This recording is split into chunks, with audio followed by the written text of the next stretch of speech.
أعوذ بالله من الشيطان الرجيم. بسم الله الرحمن الرحيم. الحمد لله الذي أنزل على عبده الكتاب ولم يجعل له عوجا قيما لينذر بأسا شديدا من لدنه ويبشر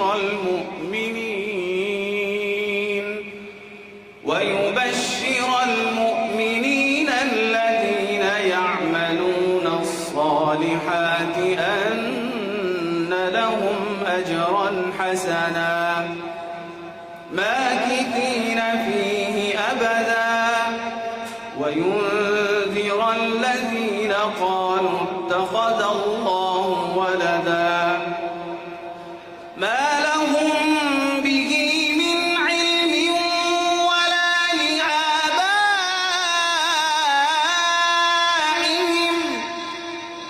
كبرت كلمة تخرج من أفواههم إن يقولون إلا كذبا فلعلك باخع نفسك على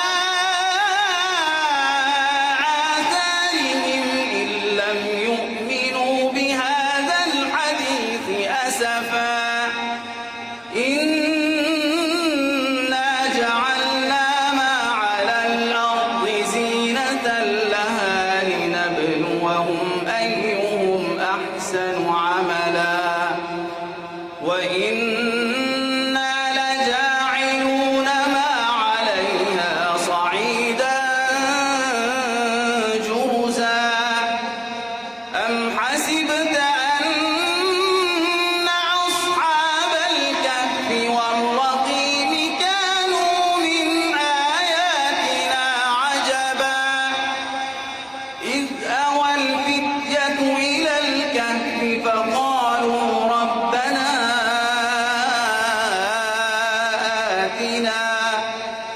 فقالوا ربنا آتنا من لدنك رحمة وهيئ لنا من أمرنا رشدا صدق الله العظيم. शुरू अल्लाह के नाम से जो बड़ा मेहरबान निहायत रहम करने वाला है। तमाम तारीफ़ें अल्लाह की हैं जिसने अपने बंदे पर किताब नाज़िल की और उसमें किसी किस्म की कोई खामी नहीं रखी। एक सीधी सीधी किताब जो उसने इसलिए नाज़िल की है कि लोगों को अपनी तरफ से एक सख्त अज़ाब से आगाह करे और जो मोमिन नेक अमल करते हैं उनको खुशखबरी दे कि उनको बेहतरीन अजर मिलने वाला है जिसमें वो हमेशा हमेशा रहेंगे। और ताकि उन लोगों को मुतनब्बे करे जो ये कहते हैं कि अल्लाह ने कोई बेटा बना रखा है। इस बात का कोई इल्मी सबूत न खुद उनके पास है न उनके बाप दादों के पास था। बड़ी संगीन बात है जो उनके मुंह से निकल रही है। जो कुछ वो कह रहे हैं वो झूठ के सिवा कुछ नहीं। अब ऐ पैगंबर, अगर लोग कुरान की इस बात पर ईमान न लाए तो ऐसा लगता है जैसे तुम अफसोस कर करके उनके पीछे अपनी जान को भुला बैठोगे। यकीन जानो कि रूए ज़मीन पर जितनी चीज़ें हैं हमने उन्हें ज़मीन की सजावट का ज़रिया इसलिए बनाया है ताकि लोगों को आजमाए कि उनमें कौन ज़्यादा अच्छा अमल करता है। और ये भी यकीन रखो कि रूए ज़मीन पर जो कुछ है एक दिन हम उसे एक स्पॉट मैदान बना देंगे। क्या तुम्हारा ये ख्याल है कि गार और क़य्यम वाले लोग हमारी निशानियों में से कुछ ज़्यादा अजीब चीज़ थे?